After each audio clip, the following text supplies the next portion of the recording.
Olá, assombrados! Eu sou a Ana Paula e vou contar vários relatos para vocês neste tipo ao vivo estendido de hoje.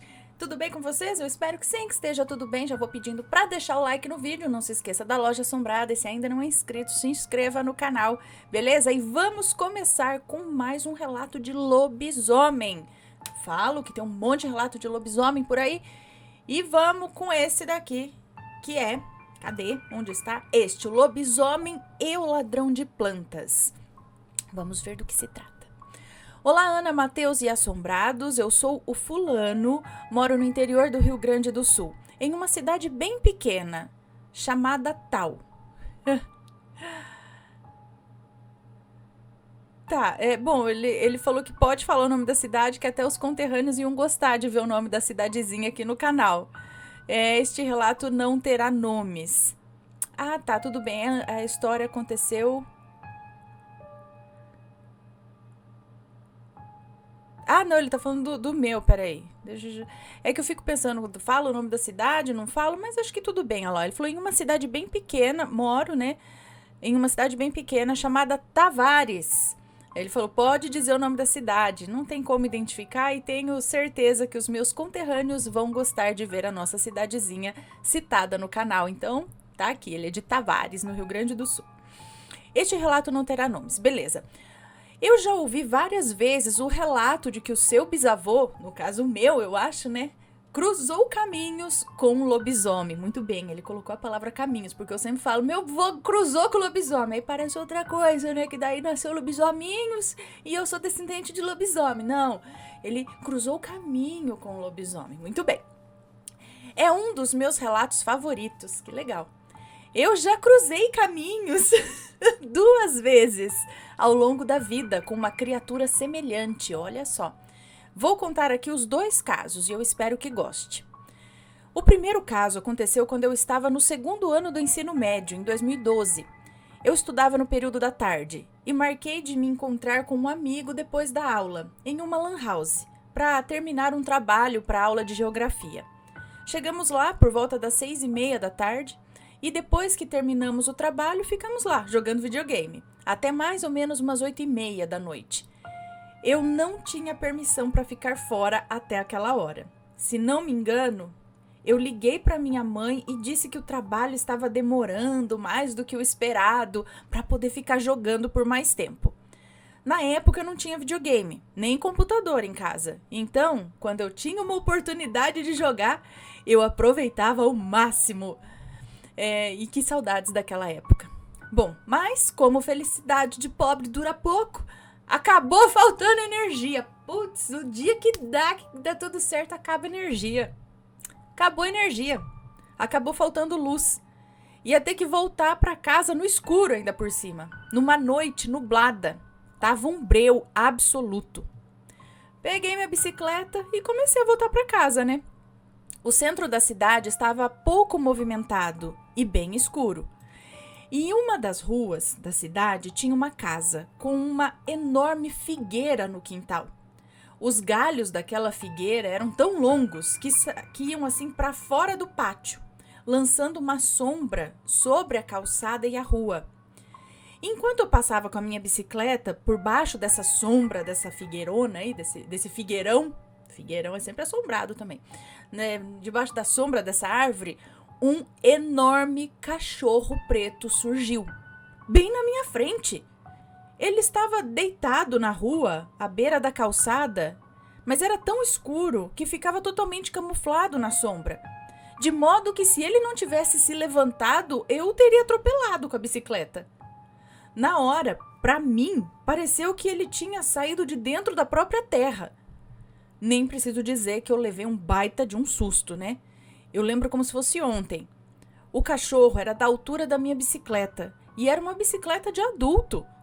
Eu desviei dele, mas passei tão perto que deu para sentir o cheiro. E era desagradável. Como se fosse cheiro de lixo que ficou... Sabe aquele lixo que ficou abafado por muito tempo no sol? Ele não latiu, não rosnou, não fez praticamente nenhum som. No susto que eu tomei, eu pedalei mais rápido para sair de perto daquele cachorro. Depois de tomar alguns metros de distância, parei e olhei para trás, para a sombra da figueira. Ele parecia não estar mais lá. Talvez tivesse deitado de novo no chão e ficado camuflado como antes. Eu é que não ia voltar lá para ver. Já estava muito grato por ele não ter vindo atrás de mim e segui o meu caminho para casa. Depois daquela situação, eu me convenci de que aquilo era apenas um cachorro comum, que o medo e o escuro tinham feito ele, sei lá, parecer maior. Mas sabe quando lá no fundo eu sempre senti que aquilo ali não era natural, não. Como a cidade é pequena, eu conhecia de vista praticamente todos os cachorros vira-latas da região. E eu nunca tinha visto aquele. E nunca mais vi de novo, por anos, até o segundo relato. O segundo caso aconteceu agora, esse ano aqui de 2024. Ainda continuo morando na mesma cidade. Estou com 30 anos agora e trabalho como agricultor. Essa situação aconteceu longe do centro, perto da minha casa. Essa situação aconteceu longe do centro. Perto da minha casa tem uma estrada de terra bem longa, com vários metros assim de comprimento. Eu não sei dizer ao certo o comprimento exato, mas eu levo em torno de uns 25 minutos caminhando para cruzar toda a sua extensão. Eu e os moradores da região usamos aquela estrada para fazer caminhadas e corridas, coisas do tipo, já que raramente passam carros por lá. Ela também é praticamente deserta. De um lado da estrada tem uma vala de água que percorre toda a extensão dessa estrada. Do outro lado tem uma cerca de arame, separando as propriedades, que são campos de gado e plantações de cebola, que é o principal cultivo da cidade. Mais ou menos no meio da estrada tem uma única propriedade com casa. E sempre que eu passo por lá, fico cobiçando uma das plantas do jardim. É uma magnífica costela de Adão, gigantesca. Ela sobe assim, trepando por uma figueira, perto da cerca, eu acho, e se espalha pelos galhos da árvore. É a coisa mais linda de se ver. Cada folha daquela planta é grande o bastante para eu usar de guarda-chuva. Alguns anos atrás, já tinha pedido para a dona da casa me vender um corte daquela planta, mas ela não aceitou. Bom, eu sou apaixonado por plantas.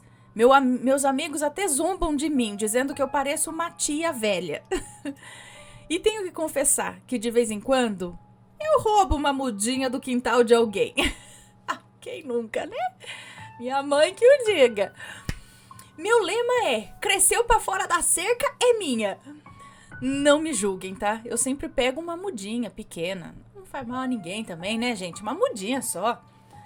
No começo deste ano, em fevereiro, eu estava fazendo a minha caminhada quando vi que um dos galhos da figueira tinha quebrado e estava pendendo para fora da cerca, com um lindo ramo de costela de Adão. Não dava para resistir. Decidi que aquele ramo ia ser meu. Estava praticamente implorando para eu levá-lo. Como não queria que ninguém me visse pegando a planta, decidi voltar lá durante a noite, na surdina. Olha a humilhação que eu passo por uma planta. Esperei chegar à noite e entre as 8 e 9 horas por aí, peguei uma faca, montei na minha bicicleta, que ainda é a mesma desde o ensino médio. Vida de pobre não é fácil, né? E segui na escuridão da noite, todo vestido de preto, com aquela bicicleta velha rangendo de ferrugem. O que minha mãe diria se me visse assim, né? Bom, cheguei em frente à casa, a noite estava clara e bem iluminada pela lua. A casa estava com as luzes apagadas, pelo visto não tinha ninguém em casa. Desci da bicicleta e comecei a cortar o ramo da planta lá com a faca. Tava difícil, a planta era muito grossa e está fortemente enraizada no galho da árvore. Enquanto estava lá lutando com a planta, comecei a perceber um barulho vindo do outro lado da estrada, de dentro daquela vala de água. Como era verão, a vala estava muito rasa, quase seca, mas tinha muita vegetação alta. E eu consegui separar a planta do galho da árvore. Subi na minha bicicleta e saí meio desengonçado, segurando a planta sobre um dos ombros com uma mão e com a outra guiava a bicicleta. Não andei nem 10 metros e a correia da bicicleta escapou. O que acontecia com muita frequência. É uma surpresa que essa jossa ainda não tenha se partido ao meio comigo em cima. Comecei a tentar colocar a correia de volta e voltei a ouvir aquele barulho vindo de dentro da vala. E eu não tinha dúvidas, havia um animal caminhando lá dentro. Comecei a ficar com medo e tentei me apressar. E foi quando eu vi. A uns 10 metros de mim começou a sair um animal de dentro da vala, caminhando agachado. Eu entrei em desespero. Primeiro pensei que fosse uma onça preta, que não existe aqui na nossa região, né? Por causa do formato como ela andava, né? O jeito como andava. Ana, você já viu um gato andando agachado, espreitando um passarinho? Sim, é aquele clássico andar pré-ataque. Então, era exatamente assim que aquilo andava, com o corpo rente ao chão. Mas não era uma onça, era um cachorro. As orelhas longas e caídas dele arrastavam no chão. Aquele clássico lobisomem que meu avô viu também, meu bisavô viu. A orelha arrastava no chão. Cadê? E era muito magro. Dava pra ver as costelas destacadas na pele. Ah lá, igual aquele outro relato de lobisomem que a gente contou, que era magro também, que dava pra ver as costelas. Coitados, lobisomem, não estão comendo direito. As costelas destacadas na pele. O pelo dele era muito ralo e curto. Tinha um aspecto meio doente. Mais uma vez, aquela descrição lá que parece que tá meio sarnento, sabe? Só que ele tinha os olhos esbranquiçados. Ele se levantou daquela posição e atravessou a estrada para o lado onde eu estava, mas ainda estava a alguns metros de mim, em pé. E ele era mais alto que a minha bicicleta, em 2 patas ou em 4 patas? Porque ele estava agachado, né? Assim, agora eu não sei se ele ficou em pé em 4 patas ou em 2 patas, talvez em 4, né? Para ser do tamanho da bicicleta, assim, em 4 patas. Eu consegui colocar a correia no lugar, mas fiquei lá, sem saber o que fazer. Ele estava lá, parado, me olhando. Não rosnava, não latia, mas ele nem precisava, né? Só o tamanho e a postura dele já era ameaçadora. Eu tinha medo de me mexer, de tentar fugir, sei lá, ele vir atrás de mim. Eu não sei quanto tempo eu fiquei lá, olhando para ele, mas decidi que eu tinha que tentar ir embora. Montei na bicicleta e comecei a andar bem devagar, para ver se ele ia me seguir ou não, e ele voltou para aquela posição felina de antes, andando atrás de mim agachado. Meu Deus, parece que ele vai atacar, né? Agachado, mas mesmo assim era muito rápido. Aí eu comecei a pedalar mais rápido e foi quando me dei conta de que aquilo ali não era um animal normal. Mesmo agachado naquela posição, ele conseguia acompanhar a bicicleta a toda velocidade, sempre mantendo uma distância de mais ou menos uns 6 metros de mim. Nunca chegava mais próximo do que isso. Olhar para ele caminhando era perturbador. Ana, é difícil de explicar. É como se ele fosse uma imagem, como se eu estivesse vendo um vídeo com a velocidade acelerada. Aquilo era uma aparição. Eu ficava olhando para trás, pois eu não queria ficar de costas para ele. A planta estava me atrapalhando, então eu acabei jogando na beira da estrada para ficar com as 2 mãos livres para conseguir meter o pau, né? Para minha surpresa, ele parou de me seguir. No exato momento em que eu larguei a planta. Foi aí que eu comecei a pedalar mais rápido ainda, deixando ele para trás. E quando olhei de novo para trás, ele tinha sumido. Completamente, sumiu do nada. Não, quer dizer, ele sumiu completamente do nada. Eu desviei o olhar, o quê? Por menos de uns 5 segundos e ele não estava mais lá. Não parei para procurar. Pedalei o mais rápido que pude até chegar em casa.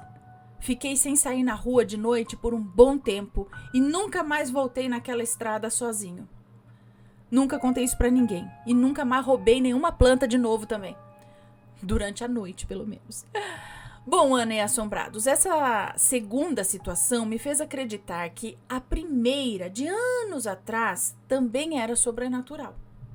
Como eu falei, eu acho que aquele animal não era físico, era uma aparição, uma assombração de algum tipo. Se era mesmo um lobisomem ou alguma outra coisa, realmente eu não sei. Assim como você, eu acho difícil acreditar que uma pessoa se transforme fisicamente em um animal. Eu acho que isso é mais algo espiritual. No folclore europeu, existe a lenda do Green, um grande cão negro espiritual que assombra os cemitérios. É considerado um mau agouro. Quem é fã de Harry Potter deve conhecê-lo como o Sinistro. Nas 2 vezes em que eu vi esse ser, eu estava fazendo algo errado, algo que não deveria estar fazendo. No primeiro caso, eu menti para minha mãe para ficar fora até tarde e ainda menti para ela sobre o preço da Lan House, para que ela me desse dinheiro extra para eu gastar jogando videogame. E na segunda vez, eu estava roubando uma planta, sendo que a dona da casa já tinha se negado a me vender. Ele apareceu assim que eu peguei a planta e sumiu no momento em que eu a larguei. Talvez seja um aviso para que eu ande na linha. Nas 2 situações, ele apareceu embaixo de uma figueira. E o segundo caso aconteceu na Quaresma. O primeiro eu não lembro em que mês foi, porque já faz muitos anos. Olha, eu nunca vou me esquecer desse segundo encontro. Desse último encontro, né? Bom, espero que tenham gostado. Essas são as únicas experiências sobrenaturais que eu tive, com exceção de algumas paralisias do sono, mas isso eu não considero nem sobrenatural, já que a ciência explica muito bem todo o processo. Adoro o canal e assisto há anos. Obrigado por ler o meu relato, tudo de bom para vocês. Eu que agradeço, nós que agradecemos, muito obrigada, um beijo para você. E olha que interessante essa ligação que ele fez, porque a hora que ele falou que soltou a planta e o bicho largou mão, eu falei, não tem coisa a ver aí. Ou o bicho faz parte daquela casa e é dono da planta, ou como ele disse, parece algo espiritual, algo que surgiu. Talvez algo... aí a turma vai falar, mas tem tanta gente fazendo coisa errada e não vê esse ser. Então, mas talvez isso seja mais relacionado a ele, algo talvez um pouco mais pessoal, não sabemos por quê, mas algo com ele, né? E acho interessante também esse lance desse ser que lembra muito aí um lobisomem, mas ser algo espiritual que tá por ali. Ele parece que ele vai atacar, ele rodeia, ele tá por ali, mas ele não atacou. Talvez realmente como um aviso mesmo. Muito interessante. Se você tem uma história parecida, conta pra gente aqui. Se for comentar, que seja sempre com respeito. E vamos pro próximo relato, que é o milagre do reiki. Ó. Olá, Ana, sou Fulanildes, da cidade de Fulanópolis. Aquela do relato Regressão a Vidas Passadas, essa foi minha cura, onde me vi em um local parecido com Stonehenge e tive a cura de um pânico que me acompanhou desde a infância até depois dos 40 anos. Talvez você não se lembre desse relato, dentre tantos que você recebe, mas foi muito importante para mim ouvir a minha história ser narrada na sua voz. Que legal, muito obrigada, fico feliz. Bom, mas hoje o caso é outro. É bem mais recente, aconteceu em julho de 2023. Pode ler tranquila, pois não há nomes no relato. Bom, fiquei gripada, uma gripe fraca, mas que me rendeu uma tosse que não curava por nada. Meu tórax começou até a doer, e doer muito, e eu achava que era dor muscular, de tanto tossir. Procurei um médico e fui diagnosticada com pneumonia. Fui medicada, mas a dor no tórax só piorava. Voltei ao médico e ele viu, por meio de uma tomografia, que a pneumonia havia evoluído para pleurite, que consiste em água na pleura, que é a membrana que reveste os pulmões. Resultado, internação, pois o antibiótico, nesse caso, precisa ser administrado na veia e não por via oral. Fiquei bem durante a internação, exceto pela dor intensa que sentia, e desenvolvi um pânico. Cada vez que a dor começava, tinha a sensação de que os músculos do tórax iriam travar e eu pararia de respirar. Era desesperador. Durante uma crise de dor, a minha filha, que mora a 150 quilômetros de distância, sentiu, de alguma forma, que havia algo de errado comigo no hospital e me telefonou. Começamos a fazer um relaxamento guiado por ela através do WhatsApp e aos poucos o pânico que me dominava começou a ceder. Estando mais calma, começamos a conversar e ela sugeriu que eu entrasse em contato com uma amiga que reside na mesma cidade dela e que trabalha com Reiki. Para quem não sabe, o Reiki é a energia universal que, ao entrar em contato com a energia do nosso corpo, promove a cura. O terapeuta reikiano pode enviar a energia para o receptor de forma presencial ou à distância, tanto faz. O efeito é o mesmo. Sabendo disso, entrei em contato com a amiga reikiana e combinamos o horário para ela fazer o envio do reiki. Ela me explicou que, após iniciar, não importaria se houvesse alguma interrupção por visitas ou médicos no meu quarto. No horário marcado, minha amiga enviou mensagem avisando que iniciava o envio. Comecei a sentir um formigamento na cabeça. Nada além disso. Próximo ao final do envio, uma enfermeira entrou no quarto para checar os meus sinais vitais. Pressão, nível de oxigênio no sangue, temperatura, nova dose de antibióticos. Quando ela tirou o termômetro do meu braço, o susto. Meu Deus! Você está com 40 graus de febre. Eu vou medir novamente sua temperatura. Solicitei que ela aguardasse o término do envio do reiki. E após 5 ou 6 minutos, a terapeuta, que, lembre-se, estava a 150 quilômetros de distância, avisou que terminara o envio da energia. E medimos a minha temperatura novamente. E, para nossa surpresa, ela havia voltado ao normal de 36,5. Vimos que aquela energia enviada a uma distância de 150 quilômetros havia alterado fisicamente o meu corpo. A minha temperatura subiu para 40 graus durante o envio e depois normalizou, deixando a enfermeira, que não conhecia o reiki, pasma, sem entender nada. Com o reiki, consegui ficar mais calma e suportar com mais leveza os dias de internação. Foi uma experiência única. Obrigada, Ana, por ler o meu relato. Fique com Deus e que Ele abençoe a sua vida. Parabéns a P pelo aniversário que se aproxima. Beijos no coração. Um beijo pra você, muito obrigada, viu? Ela faz aniversário agora, dia 31. E que legal esse lance de envio de energia à distância. E é o que eu falo, assim como pessoas querendo ou sem querer, querendo, envia energias ruins, pensamentos, aquelas coisas que a gente lê nos relatos de Maledite e tudo mais, também é possível enviar coisas boas, né? Essa energia boa. Quando a gente fala, né, de energia boa e não sei o que lá, eu não vou falar muito aqui do reiki, que eu não entendo aqui para falar disso daí ou não. Mas eu acho muito interessante, muito válido. Nem que seja só por conta da mentalização em prol daquela pessoa, entendeu? Isso por si só já tem grande força, grande valia. Então, com a aplicação de tudo isso, é muito legal. E olha só esse negócio da temperatura dela elevar, bem no espaço de tempo em que a moça estava enviando a energia do reiki. Não é? Bem legal. Se você tem uma experiência parecida, conta pra gente. E vamos para o próximo relato, que é: ela estava me observando na madrugada do meu noivado. Vamos ver. Olá, Ana Paula e equipe do canal Assombrado. Meu nome é Fulana e eu sou uma grande fã do canal desde a infância. Hoje venho compartilhar uma experiência aterradora que vivi recentemente e espero que a minha história encontre eco entre outros relatos de assombrações. Que legal, vamos ver aqui, peraí. Deixa eu só ver se tá tudo certo, beleza.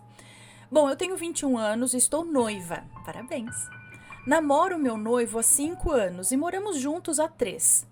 O que eu vou contar aconteceu na madrugada seguinte ao meu tão esperado pedido de casamento. O pedido era um momento que eu esperei por muito tempo, e quando finalmente aconteceu, foi como um sonho. Nós comemoramos com champanhe, brindamos e eu liguei para toda a família compartilhando a felicidade. A atmosfera estava cheia de alegria. Deixa eu só ver, isso daqui não é de Maledite, né? Que a gente vai lendo que não é. Cadê o... Compartilhando a felicidade. A atmosfera estava cheia de alegria e eu estava nas nuvens. Mas a noite seguinte me trouxe um pesadelo. Após a festa, fomos para a cama. Eu me lembro de ter cochilado rapidamente e quando acordei, olhei para o lado da cama onde o meu noivo dormia e para o guarda-roupas no quarto. Foi então que eu vi uma sombra estranha passando perto do móvel. A princípio, achei que estava sonhando e ignorei, mas a sensação de que algo estava errado começou a me incomodar. O ambiente estava pesado e uma inquietação se instalou em mim. Por volta das 5 da manhã, com o quarto ainda meio escuro, acordei de barriga para cima e completamente descoberta. E isso era estranho, pois eu sempre durmo coberta dos pés à cabeça. Quando olhei na direção do guarda-roupas, fiquei paralisada. Uma mulher extremamente alta estava ali, com olhos e boca escuros, cabelo desgrenhado e uma camisola branca. Ela parecia a assombração do filme Mama, mas ainda mais aterrorizante. Mas aquilo lá já é, né, meio tenso, imagina. Mais aterrorizante ainda. Talvez aquela mulher tivesse ali uns 2,20 metros de altura, espiando atrás do guarda-roupas. Misericórdia! Olha, o meu coração disparou e a adrenalina tomou conta. Imagino. A única coisa que eu consegui fazer foi gritar.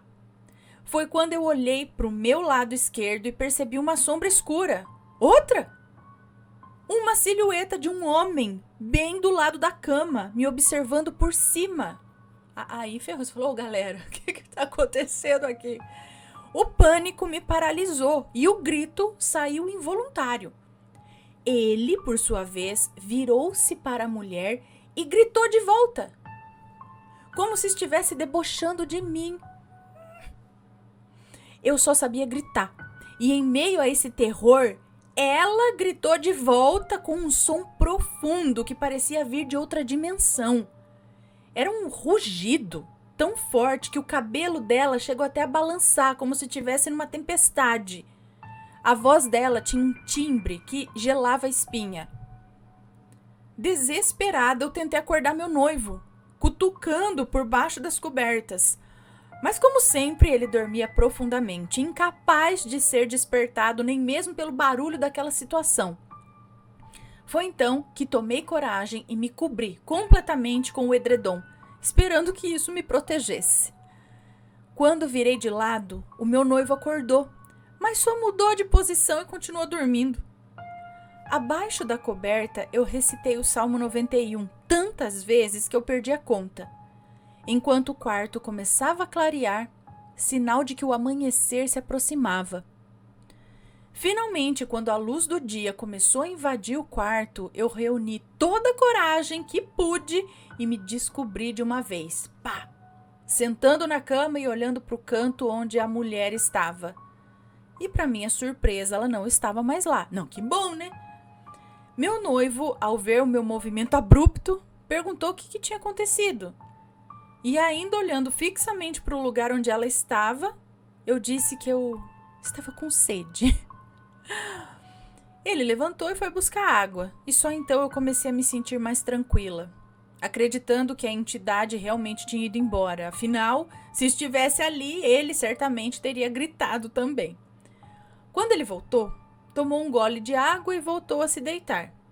Eu permaneci sentada na cama, ainda olhando para o guarda-roupas e tentando processar tudo o que havia acontecido.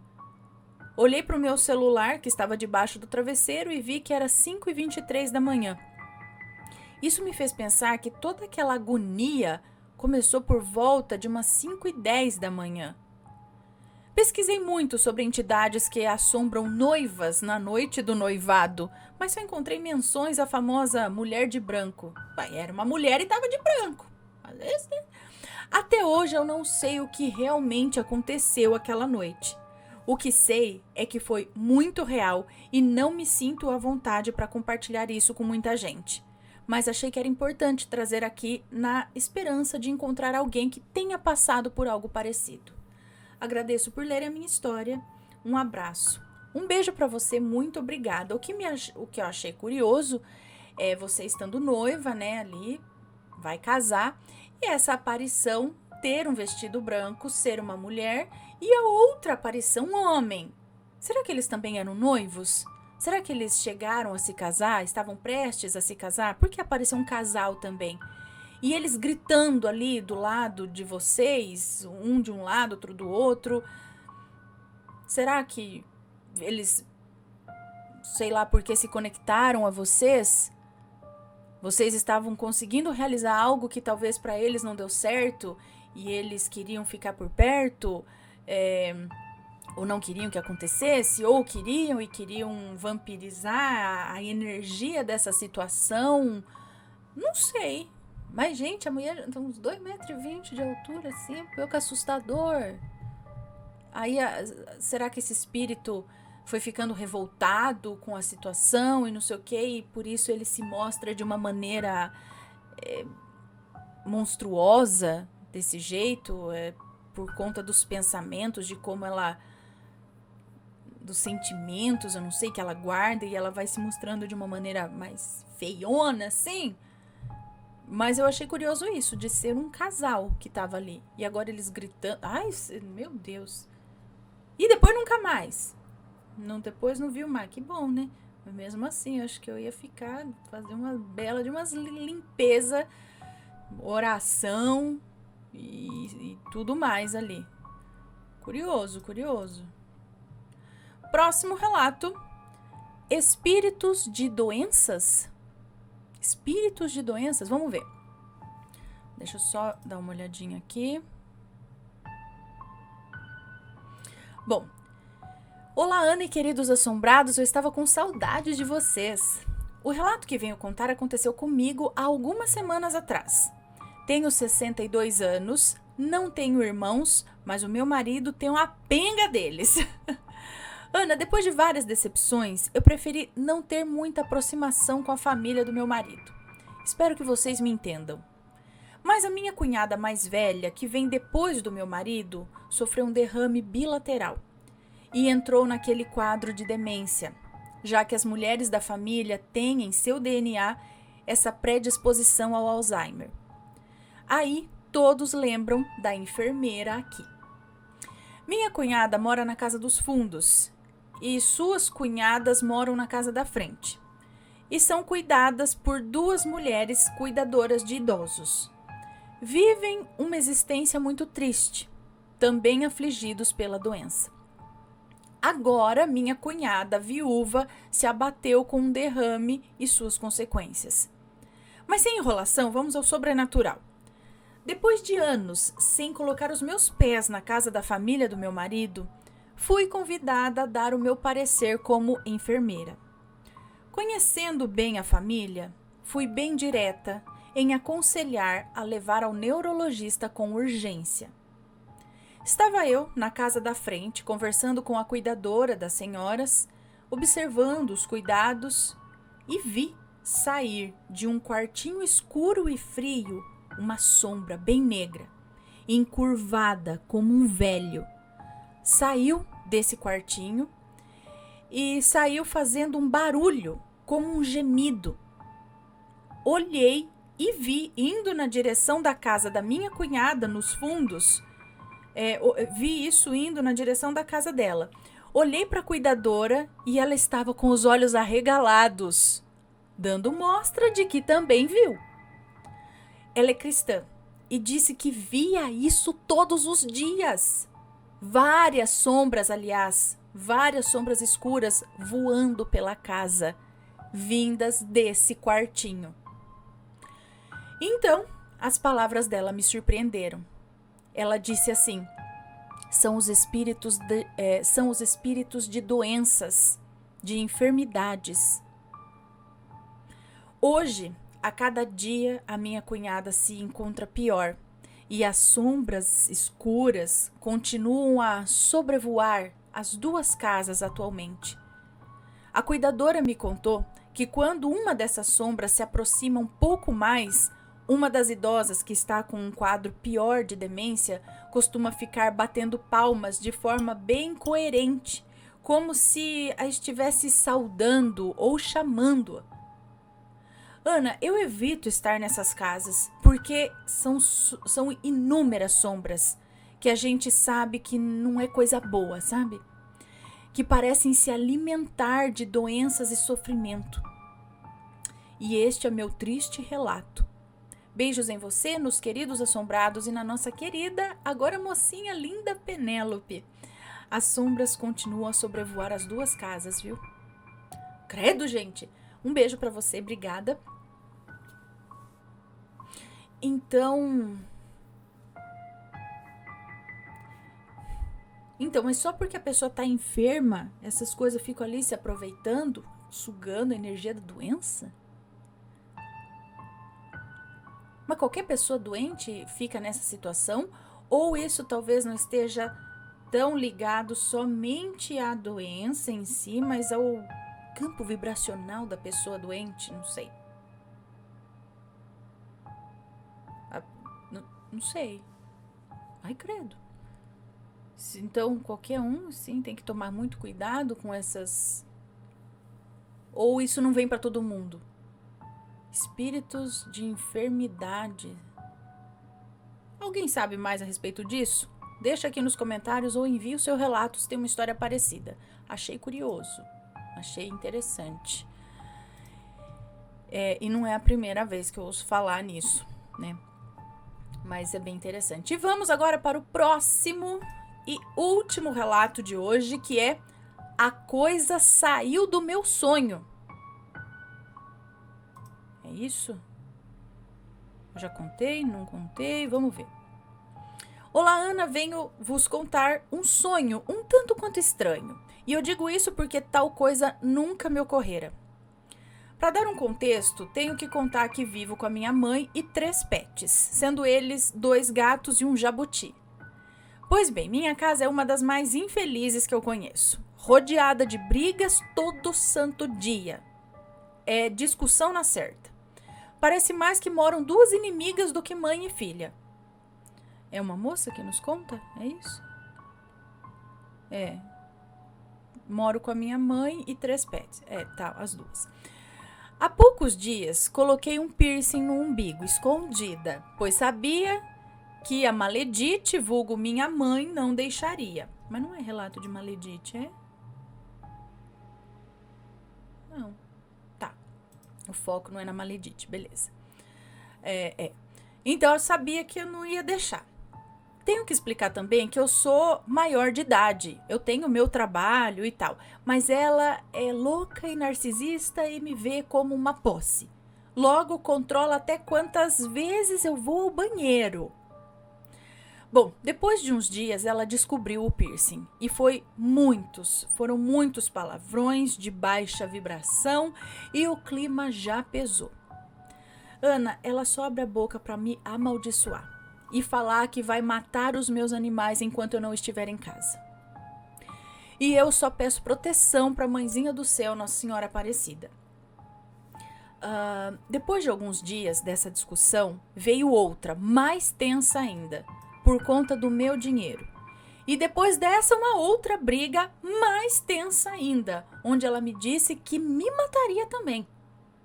Quando essa última briga aconteceu, quando bateu 6 horas da tarde, alguns tapetes que estavam pendurados nesses varalzinho de chão, sabe? Os tapetes caíram sozinhos e eu comecei a ouvir vozes. Meu corpo ficou tenso e pesado e eu já sabia o que estava por vir. Aconteceram outras coisas, mas não acho relevante colocar aqui. Dito essas coisas, vocês entenderam o quão pesado o meu lar é. Nessa madrugada de sábado para domingo, eu comecei a sonhar que eu estava na mesma casa, mesmo ali onde eu moro, só que estava tudo escuro e frio. E um dos meus gatos estava no sonho também. E a minha mãe também estava lá. Minha mãe me disse assim: "Você sabe que tem alguma coisa aqui?" E eu disse: "Mãe, eu vou ter que rezar. Levanta as mãos para o céu." E aí eu comecei um Pai Nosso, mas não passou disso. Eu só conseguia falar Pai Nosso. E a entidade me agarrou pelo pescoço e me tirou do chão. O mais curioso para mim foi que eu não sentia medo. Pelo contrário, eu tinha muita coragem para enfrentar aquilo. Eu nos meus sonhos também, quando acontece de ter uns negocinhos meio estranho no sonho, eu tenho uma coragem dentro do sonho que eu não tenho na vida real aqui fora, não. Mas lá, filho, pode vir o que for. Não, eu sinto um pouquinho de medo também, mas é um medo com muita coragem junto. É contraditório, mas é assim. Eu sinto medo, sim, no sonho, mas eu tenho coragem de, mesmo com medo. Bom, continuando, e eu acho que é disso que ela tá falando. No caso que ela falou que eu não senti medo, né? Pelo contrário, eu tinha uma coragem para enfrentar aquilo, muita coragem. E agora que vem a parte escabrosa do relato. O meu gato, que estava comigo no sonho, também dorme comigo na cama. Agora, na realidade, o meu gato me acordou com um pulo. Ele pulou na minha cabeça. E quando eu abri os olhos, eu tive uma paralisia, que durou uns 3 segundos. E eu vi aquela coisa nos pés da minha cama. Antes de conseguir me mexer, o meu gato saiu em disparada, quase se machucando, e foi para debaixo do guarda-roupas. E eu senti como se aquilo fosse pegar os meus pés, mas não pegou. Aí sim eu saí de vez da paralisia. Me levantei depressa, acendi a luz e continuava a não sentir medo. E logo então comecei a cantar um louvor na minha mente. E aí eu ouvi tipo uma voz que falava comigo, só que não era exatamente uma voz, era como uma intuição muito forte que dizia: "Olha bem quem dorme com você." E na minha mesinha de cabeceira eu tenho uma Nossa Senhora Aparecida, pequenininha. E também ouvia que não era para eu rezar, era para eu esvaziar a mente e voltar a dormir. E foi isso que aconteceu. Eu fui até o banheiro e voltei a dormir sem mais problemas. Quando retornei do banheiro, o meu gatinho estava mais calmo e voltamos a dormir. Eu peguei no sono rapidinho e hoje de manhã as coisas já tinham se acalmado. Sem brigas essa manhã e o ar ficou até mais leve de novo. Gratidão à Mãezinha do Céu que me protege. Eu acredito que quando essa coisa veio para o meu quarto, Nossa Senhora cuidou de tirar aquilo daqui. Agora eu quero deixar claro que eu não me mudo de casa porque a cidade é muito pequena. Não tem um dia que não tenha ninguém precisando de casa para alugar.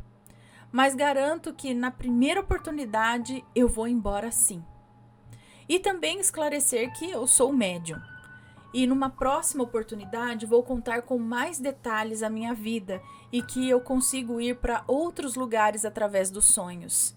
Ir ajudar outras pessoas a se livrarem de magias e espíritos ruins mandados por pessoas ruins. E é isso, um beijão e muitas bênçãos na vida de vocês. Um beijo para você, muito obrigada. Interessante, hein? Esse negócio de estar no sonho, mas não é sonho. O gato também, eu acho interessante esse lance do gato transitar nos dois mundos, né? Tipo em Coraline. É bem interessante. E alguém já passou por algo assim? A coisa que saiu do meu sonho. Eu já vi outros relatos aqui falando desse tipo de que tá lá no sonho, mas você acorda, o negócio tá ali também, sabe? Então não tá só no sonho. Talvez não seja realmente um sonho, mas você tá vendo ali no astral. Ele tá ali de fato, né? Bom, se alguém já teve uma experiência parecida, conta o relato pra gente. E se for comentar, que seja sempre com respeito, por favor. Esses foram os relatos de hoje. Espero que tenham gostado. Um grande beijo pra vocês. E a gente se vê no próximo relato. Beijos e Fui. Tchau, tchau.